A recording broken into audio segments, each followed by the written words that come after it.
천만인이 둘러싸도 두렵지 않다라는 제목으로 하나님 말씀 증거하도록 하겠습니다. 시편을 살피기 위해서는 두 가지 먼저 전제로 살펴야 됩니다. 하나는 종류가 뭔가, 종류는 두 가지라 그랬죠. 하나는 찬양, 또 하나는 탄식, 그리고 또 하나는 표제어를 분석해야 됩니다. 이게 사전 분석이 필요한 게 두 가지라는 거예요. 찬양은 임재를 체험하는 거고, 탄식은 부재를 체험하는 겁니다. 그러니까 실제는 부재할 수가 없지, 하나님이. 그러니까 하나님이 부재라고 느껴집니다. 느끼게 해주세요. 그러니까 이 부재시는 오히려 간구에 가깝다라는 것입니다. 이 탄식시의 그 전형적인 패턴은 5가지예요. 첫 번째는 하나님의 이름을 불러요. 이름을 어떻게 부르냐가 이게 되게 중요해요. 하나님의 이름을 부르는 거, 이게 전체 맥락을 결정짓습니다. 그리고 두 번째, 대적이 많다, 원수가 많다, 뭐 이렇게 반대적인 얘기를 해요. 그리고 세 번째, 신뢰를 표현합니다. 그렇지만 하나님을 신뢰합니다.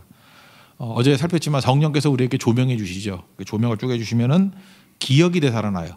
그래서 여기서 신뢰를 표현할 때 하나님의 성령께서 우리에게 조명해 주셔요. 그래서 옛날 기억들이 뭐 사건, 말씀 막 이런 게 기억이 나요. 왜냐하면 그걸 비춰 주시니까. 그래서 요한복음 16장 4절에도 나오잖아요. 성령께서 우리를 기억해 하신다고, 기억하게 하시는 일을 하신다고. 그래서 깨닫게 됩니다. 그게 이제 신뢰 표현이고, 그 다음에는 하나님께 이제 기도하죠. 기원하고 응답의 확신을 갖고, 마지막에는 찬양하는 것으로 끝을 맺는 거. 이게 탄식시의 전형적인 패턴입니다. 이 패턴에 제일 잘 맞는 게 시편 3편이에요. 그래서 시편 3편은 탄식시의 대표적인 거니까 8절입니다. 이거 심심할 때 외우십시오. 외우면 이게 탄식시, 굉장히 중요한 내용이라는 것입니다. 여기 배경을 한번 볼까요? 배경이 뭐라고 되어 있어요? 표제어가 다윗이 그의 아들 압살롬을 피할 때 아들이 반역을 했습니다. 그래서 왕위에서 쫓겨나 가지고 그 쫓겨나는 장면이 사무엘하 15장 30절에 나오는데 몇 가지가 있어요. 다윗이 감람 산길로 올라갈 때, 산길이에요. 산으로 가는데, 두 번째, 머리를 그가 가리고, 머리를 가린다는 건 부끄럽다는 거예요. 머리를 가리고 너무너무 부끄러워서 수치. 그리고 맨발로 울며 가고, 맨발입니다. 제가 오늘 일부러 제가 양말 안 신고 왔어요. 맨발 느낌 받으려고. 맨발로 울면서 가고 있어요. 산길입니다. 산길을 머리 가리고 창피해서, 너무너무 창피한 거예요. 그래서 발에 이게 뭐 돌멩이가 걸려가지고 피나기도 했겠죠. 그걸 못 느끼는 거예요. 너무 부끄러워서 맨발로 울면서. 그런데 그를 따르는 백성들도 각기 자기의 머리를 가리고, 따르는 백성들도 창피한 거예요. 그래서 얼굴 가리고 또 울면서 올라가더라. 이게 배경입니다. 그러니까 무슨 얘기예요? 처참하고 가장 인생이 어두울 때, 혹시 여러분의 인생 가운데도 내가 처참하다, 내가 인생에서 가장 어두울 때다, 그럴 때 시편 3편 이게 우리의 기도가 되면은 다시 일어설 수 있다는 것입니다. 그러니까 이런 거 외워둬야죠. 우리 인생에 이럴 때가 얼마나 많이 있어요. 감람산길 올라가는데 너무너무 부끄러운 거예요. 그죠? 어디에 내 얼굴을 못 들겠어요. 머리를 가리고, 그리고 맨발로, 그죠? 맨발로 울면서 가는, 또 따르는 무리들도 역시 같이 창피해하고, 나 때문에 창피한 거죠. 창피하고 울면서 올라갈 때, 인생이 어두울 때, 그때 했던 기도입니다. 1절에 보니까 하나님을 부르는 거죠. 이 칭보가 되게 중요하다고 그러죠. 탄원시에서는, 탄식기에서는 여호와여 이럽니다. 되게 짧죠. 짧다라는 것은 성의 없음을 표현하는 게 아니라 간절함을 묘사하는 것입니다. 오히려 우리가 어떤 하나님을 부를 때 상투적인 말을 많이 붙이는 거 있죠. 존귀와 영광과 찬송을 받으시기에 합당한. 글쎄 이렇게 많이 붙이면 붙일수록 전 짜증나던데. 왜냐하면 저거 어디서 많이 외운 거야, 베낀 거야, 뭐 이런 느낌이 들잖아요. 상투적인 느낌이 드는 건 좋은 게 아니에요. 어떤 때는 여호와여, 짧지만 여기서 간절함이 보이는 것입니다. 어떤 여자분이 굉장히 고통 속에 있는데 그분이 기도할 때 1시간 넘게 아버지만 불러요. 아버지, 아버지, 아버지. 그러니까 뭐 할 말이 없는 거죠. 아버지만 불러요. 상투적이지 않았어요. 너무 간절해 보인 거예요. 아버지, 아버지, 아버지. 근데 응답 받더라고요. 그러니까 우리도 마찬가지입니다. 이렇게 갖다 붙이는 게 아니라 이 간절함, 뭐 길이의 문제가 아니에요. 어떤 내용이 됐든 간에 간절함이 있어야 된다라는 것입니다. 그 다음에 원수에 대한 정보가 나오는데 2가지예요. 많다예요. 대적, 치는 자인데 많다, 무지 많다. 그리고 이 원수에 대한 정보 또 하나가 뭡니까? 그들이 많은데도 불구하고 또 하나는 막 떠들어댄다는 거예요. 조롱한다는 거예요.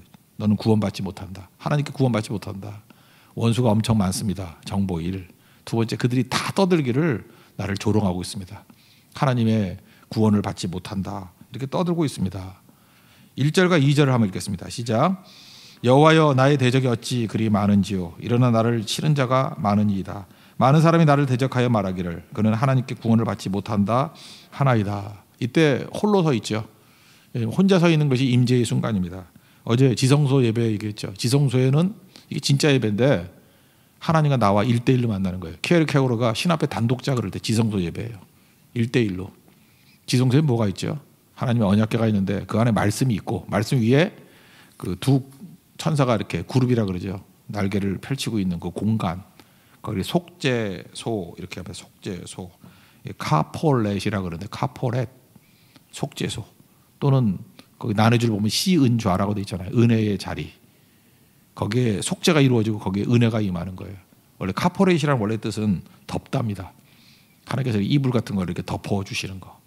그러니까 은혜의 덮임을 체험하는 거예요. 지금 다윗도 그거를 체험하는 거죠. 홀로 있을 때 지성소 예배를 통해서 하나님이 속죄해 주시고 죄를 사해 주시고 또 은혜의 덮음, 따뜻한 덮음 이런 걸 체험하는 것입니다. 광야로 우리를 보내시는 이유가 뭐죠? 홀로 서 있게 만드는 거예요. 홀로 있을 때 하나님의 임재가 있는 거죠. 이제 그 얘기를 하고 있는 것입니다.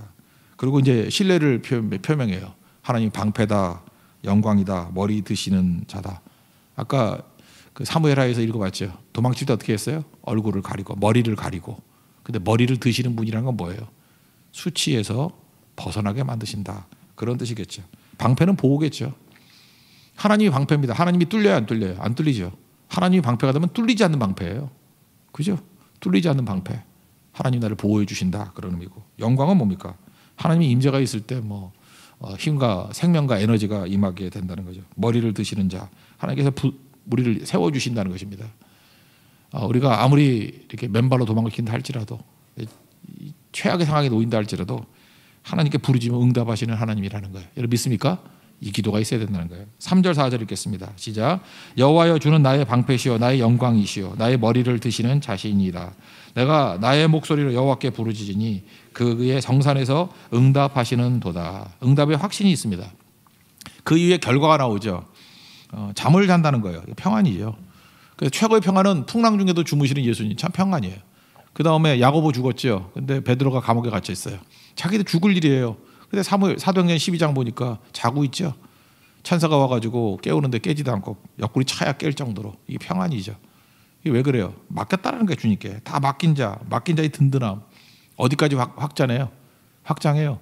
천만이 나를 애워싸 둘러 지친다 할지라도 두렵지 않습니다. 그러니까 기도하고, 그러니까 기도는 언제까지 하는 겁니까? 이런 확신이 올 때까지, 두려움이 사라질 때까지.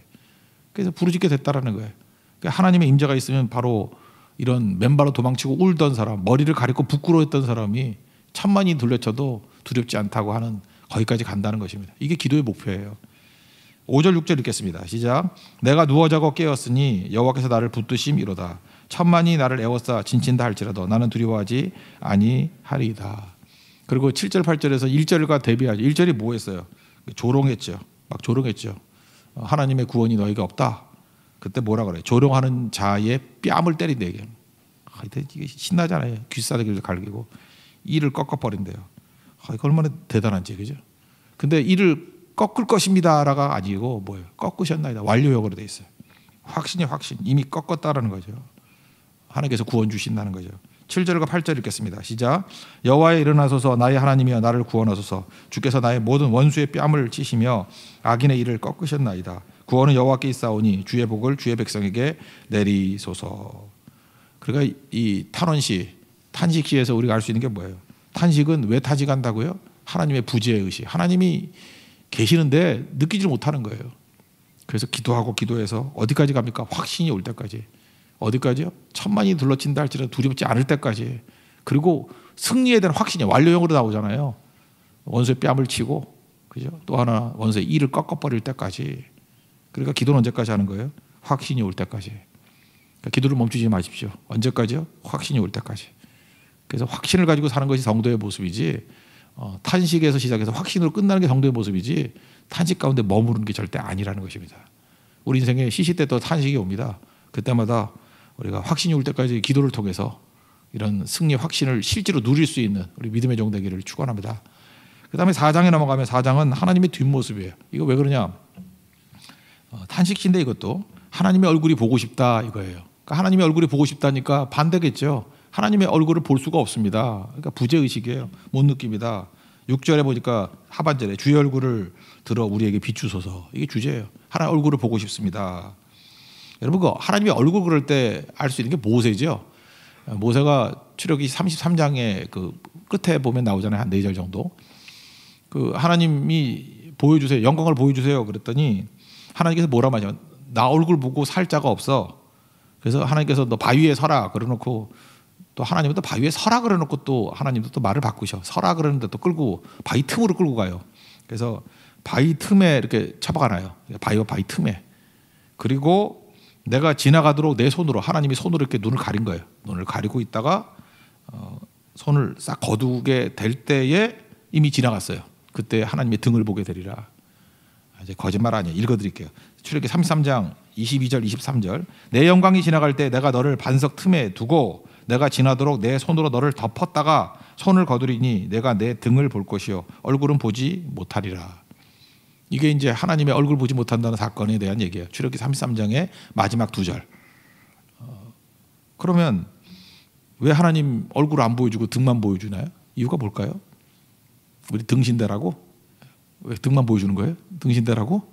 그건 아니죠. 이건 해석을 이렇게 할 수 있어요. 하나님은 규정할 수 없는 존재라는 거예요. 그걸 깨우치기 위한 거예요. 규정할 수 없는 거. 예를 들어서 어떤 사람이 봤어요. 뭐 이렇게 멋있는 사람 봤어요. 야 멋있다. 보면은 뭐라 그랬어요. 이렇게 멋있는 남자 보면 송중기 닮았다. 뭐 같다. 자꾸 규정하잖아요. 다 틀린 거라는 거예요. 하나님은 다 드러내지 않습니다. 그래서 어떤 사람이 하나님을 다 아는 것 같이 얘기하는 거가 엉터리예요. 하나님은 다 알 수도 없을 뿐더러 다 아는 척으로 얘기하는 건 다 가짜예요. 하나님은 규정할 수 없는 분입니다. 그래서 등만 보여준다. 그런 의미가 있고요. 또 하나는 우리 인생을 살다 보면 아까도 얘기했잖아요. 지나간 일들을 쭉 돌이켜보니까 지나놓고 보니까 그때 하나님이 나와 함께 하셨어. 이렇게 깨달을 때가 되게 많이 있죠. 하나님은 현장에 있을 때 어영부영 잘 몰라요. 지나놓고 보니까 하나님이 나를 붙들어줬어. 뭐 모래 위에 발자국 그런 것도 있잖아요. 뭐 발자국 뭐 2개 있다, 4개 있다, 뭐 그런 얘기 있잖아요. 돌이켜 보니까 이거 뭐예요? 그랬더니 하나님이 나를 얻고 오셨다. 뭐 그런 거 아니에요. 발자국이 2개인 이유가 얻고 오셨다. 그때는 잘 몰랐는데 돌이켜 보니까 지나왔던 모든 게 다 은혜였어요. 하나님의 도우심이었고 그게 뒷모습이에요. 하나님의 뒷모습. 또 하나는 이 하나님의 뒷모습이라는 게 뭐냐? 나를 통해서 사람들이 하나님을 보도록 만드는 거예요. 직접 볼 수는 없잖아요. 나를 통해서 보는 거. 그 뒷모습이죠. 등만 보이는 거죠. 그래서 하나님에 대한 규정할 수 없는 존재다. 또 지나고 보니까 하나님이 함께 하셨다는 것을 깨닫게 된다. 또는 이게 선교적인 의미죠. 나를 통해서 하나님을 보게 하라. 그게 등이죠, 등. 이런 여러 가지 의미가 있다라는 것입니다. 이제 풀어보겠습니다. 4장인데 4장도 칭호가 제일 중요하다고 그러죠. 하나님을 뭐라고 불러요? 내 의의 하나님이요. 예를 들어서 여호와는 나의 목자시니 그럴 때 목자가 뭐예요? 그 길을 인도하는 거잖아요. 길 잃어버린 양 최악이죠. 길 잃어보셨어요? 길 잃어보셨냐고요? 그러니까 인생의 살 길에 앞이 보이지 않을 때가 있잖아요. 이거 깜깜해요. 뭘 해야 될지 모르겠어요. 속수무책이란 거죠. 속수무책. 그때 여호와가 나의 목자시면 얼마나 좋겠어요.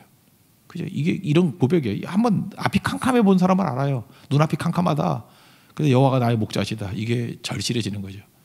어디도 나를 의지할 수 없어요. 여호와는 나의 피난처시다. 피난처 되신 하나님 그럴 때 어디도 의탁할 수 없는 것. 그러니까 여러분들 집 나가가지고 갈 데도 없는 거예요. 돈도 없고. 그래서 막막한 거예요. 그냥 길거리에 내동전 끼었다 그러잖아요. 아무데도 갈 데가 없어요. 그때 받아주는 것이 하나님이라 그러면 여호와는 나의 피난처시다. 이게 다르죠. 근데 오늘 뭐라고 그래요? 의의 하나님이요. 의의 하나님. 여기서 알 수 있는 게 뭐죠? 이 시편 기자가 4편에서는 부당한 일을 많이 당했구나. 이걸 깨달아야 돼요. 참 부당한 일을 많이 당했구나. 참 억울한 일을 많이 당했구나. 삶 가운데도 지금 부당하다고 느끼고 너무 억울한 일을 많이 당한 분들이 있지 않습니까? 뭐 돈 없다고 억울함 당하고 백 없다고 억울함 당하고 그다음에 하지도 않은 일을 했다고 뒤집어 씌우고 근데 나는 힘이 없어요. 여기서 벗어날 힘이 없어요. 그래서 이제 부르짖는 거예요. 주님, 내가 부당한 일 많이 당했습니다. 억울한 일 많이 당했습니다. 근데 힘이 없습니다. 나의 의의 하나님이요. 그런 얘기예요. 4편은 그런 겁니다. 부당한 일 당했을 때 이 4편 이런 거 기도해야 돼요. 이걸 가지고 탄식시예요. 나의 의의 하나님이요. 그리고 부르짖기 시작하다는 것입니다. 그리고 표제어도 있죠. 여기 뭐라고 돼 있어요? 현악에 맞춘 노래. 이 4편이 현악이라 그러면 5편은 관악이에요. 관악은 알죠? 맨날 우리 석현양제만 하는 거 나팔 불고 뭐 신나죠. 뭐 이렇게 도전하고 뭐 그런 거 아니에요? 현악은 뭐예요? 바이올린이나 뭐 하프 이런 거예요. 굉장히 은유적이죠. 은유적이고 부드럽고. 그러니까 하나님 앞에서 지금 조용하게 차분하게 하나님 앞에 지금 도움을 구하는 거예요. 이건 조용한 기도예요. 부르짖는 기도가 아니고 나의 의의 하나님이여 나를 불쌍히 여겨주세요. 그런 얘기라고요. 그래서 이 현악이라는 거, 이 악기 의미도 되게 중요하다고 생각합니다. 하나님 앞에 잠잠히 하나님의 도우심을 구하는 것입니다. 한번 1절 한번 읽어볼까요? 1절 시작. 내 의의 하나님이여 내가 부를 때 응답하소서. 곤란 중에 나를 너그럽게 하셨사오니 내게 은혜를 베푸사 나의 기도를 들으소서. 이건 굉장히 약자의 기도예요. 억울하고 부당을 당한 약자의 기도. 그러고 난 다음에 인생들아 그래요. 이건 힘 있는 사람들 얘기해요. 약자가 강한 사람들을 놓고 얘기해요. 강한 사람들, 그러니까 억울하게 만드는 사람들, 그를 향해서 얘기를 해요. 어느 때까지 영광을 욕되게 하고 헛된 일을 좋아하고 거짓을 구하겠느냐. 그렇게 얘기합니다. 2절 한번 읽겠습니다. 시작. 인생들아 어느 때까지 나의 영광을 받고 욕되게 하며 헛된 일을 좋아하고 거짓을 구하려는가. 여기 영광이란 말은 무게란 뜻이거든요. 무게란 뜻이에요. 무게. 그러니까 영향을 미칠 수 있는 능력 그런 거예요. 영향을 미칠 수 있는 능력. 그러니까 사람이 이게 존재라는 게 있죠. 어떤 사람은요, 있기만 해도 힘이 되는 사람이 있어요. 그러니까 뭘 도와주는 것도 없어. 근데 옆에 있으면 힘이 돼요. 우리 교회도요, 그런 성도가 돼야 돼요. 그 성도가 이렇게 예배에 참석하기만 해도 예배가 꽉 찬 느낌이에요. 임재가 있는 느낌. 그 사람 있고 없고가 달라요. 어디 선교를 갈 때도 그 사람이 있고 없고가 무게가 달라지는 사람이 있어요. 그게 영광이거든요. 영향력. 반면에 영향력을 잘못 쓰는 사람이 있죠. 잘못 쓰는 사람은 그 사람이 있으면 불편해요. 이상하게 불편해. 그 사람이 있으면 이렇게 독이 나오는 거예요. 그래서 자기를 떠버리려고 그러고. 잠깐만 그런 게 있다는 것입니다. 이 사람은 거짓을 행해요. 거짓말하는 이유가 뭐죠? 거짓의 동기는 자기 확장이에요. 거짓말에서 나를 뻥튀기 하는 거 아니에요. 나를 갖다 이렇게 크게 만드는 거 아니에요. 그런 사람들은 자꾸 사람들을 어렵게 만든다는 것입니다. 이런 사람의 특징이 뭐예요? 거짓말하고 자기 영광을 이렇게 불편하게 쓰는 사람의 특징. 자아가 강해. 자아 그럴 때 스스로 자자 아자가 아자 나아자 한자를 보면요. 분석해 보면은 부수가 이게 손수예요. 손수의 옆에가 뭐죠? 창과. 자기 손에 뭐가 들려 있어요? 창이 들려 있는 거예요. 그게 나아자예요. 아집이 강한 사람이 보면 손에 창이 들리는 사람이에요. 그래서 언제나 남을 찔러서 자기를 세우는 거예요. 그러니까 아집에 사로잡힌 사람, 자아에 사로잡힌 사람, 이 에고거든요. 에고. 이게 무서운 거죠. 손에 창을 든 사람이에요. 이게 무서운 거죠. 그런 사람들 지금 뭐라고 얘기해요? 어느 때까지 그런 짓 하겠느냐? 지금 하나님 앞에 호소하고 또 이렇게 호통치고 있는 거예요. 그 다음 내용이 무엇입니까? 다스리는 건 하나님이라는 게 약자의 기도예요. 하나님이 다스리는 거지. 너희 힘 있는 자들 떨며 범죄치 말고, 그러니까 한마디로 까불지 마 임마예요. 하나님이 통치자지 네가 통치자가 아니야 라고 하면서 약자가 힘 있는 자의 힘을 부정해버리고 진짜 힘은 하나님이셔. 까불지 마. 그런 얘기라고요. 3절 4절 한번 읽겠습니다. 시작. 여호와께서 자기를 위하여 경건한 자를 택하신 줄 너희가 알지어다. 내가 그를 부를 때 여호와께서 들으시리로다. 너희는 떨며 범죄하지 말지어다. 자리에 누워 심중에 말하고 잠잠할지어다. 큰 소리 치지 말고 입 닥치고 있어. 그런 얘기죠. 그러니까 강자의 이 폭압 앞에서 더 크신 하나님을 바라보고 있는 거예요. 하나님 앞에서 까불지 마. 그렇게 얘기하더라는 것입니다. 그렇게 결심하는 거죠. 나는 의의 제사를 드리겠다. 의롭게 살겠습니다. 그리고 하나님만 의뢰하겠습니다. 이게 의지하는 게 트러스트예요. 트러스트 인 힘. 주님만 의지하겠습니다. 절대 의존의 감정에 맡기다 이런 거죠. 하나님께 맡기겠습니다. 여러분, 내가 이렇게 어려운 가운데 처해 있을 때, 약자로 처해 있을 때 내가 강해지는 길이 뭔지 알아요? 하나님, 내가 힘 받아서 내가 강자와 싸우겠습니다. 그게 아니에요. 강한 주님의 손에 나를 맡기는 거예요. 주님이 강한 손이거든요. 주님께 맡기면 이겨요. 내 싸움이 아니라 하나님 싸움 되게 만드는 맡기는 거예요. 맡기는 거, 온전히 맡기는 거. 여러분 고급 음식점 가면은 오마카세라는 게 있잖아요. 오마카세가 뭐예요? 일본 말이에요. 맡기다잖아요. 오마카세. 맡기다. 주방장에게 맡기는 거 아니에요. 내가 골라가지고 먹어봐야 뭐 알아요. 내가 음식을 골라놓고 보면 맨 그 싸구려만 골라서 하더라고. 근데 좀 비싼 돈 주면 돈에 맞게 오마카세 맡기면은 그 액수에 맞게 줘요. 좋은 거.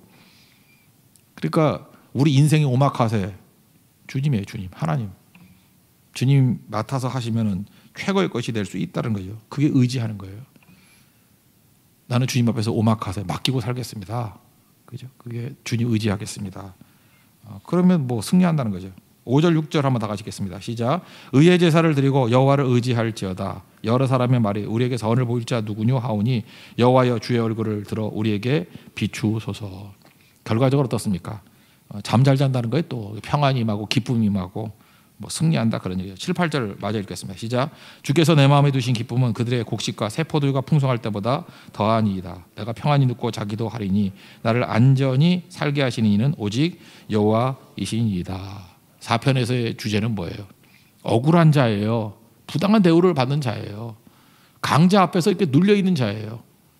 그가 더 강하신 하나님을 바라보는 거죠. 그리고 그 하나님을 억울함 속에서 하나님을 바라보고 맡기는 인생, 의지하는 인생, 오마카세 하는 인생, 그때 평안도 오고 기쁨도 오고 승리도 맛보게 된다는 것입니다. 이 배경이 되게 중요한 거죠. 오늘도 기도하러 나오신 성도 가운데 부당한 일 당하고 억울한 일이 있고 약자리에서 강자 앞에 이렇게 눌려있는 분들 4편의 이 메시지를 듣고 주를 의지하는 분 되길 바랍니다. 맡기는 분 되길 바랍니다. 주께서 우리를 기쁨과 평안으로 승리의 길로 이끌어 주신다는 것입니다. 우리 3편의 주제는 뭐예요? 대적이 많고 맨발로 뛰어가는 눈물 흘리는 상황 속에서 언제까지 기도해요? 그 상황이 바뀔 때까지, 낙심해서 확신이 올 때까지 기도하면 천만이 돌려쳐도 승리할 수 있다. 여기까지 가야 된다는 것입니다. 오늘도 이 상황에 맞게 하나님께서 우리에게 주신 이 시편의 기도가 우리의 기도가 되고 응답받는 은총의 시간이 되기를 축원합니다. 자리에서 일어나겠습니다. 기도를 멈추지 말라 찬양했습니다.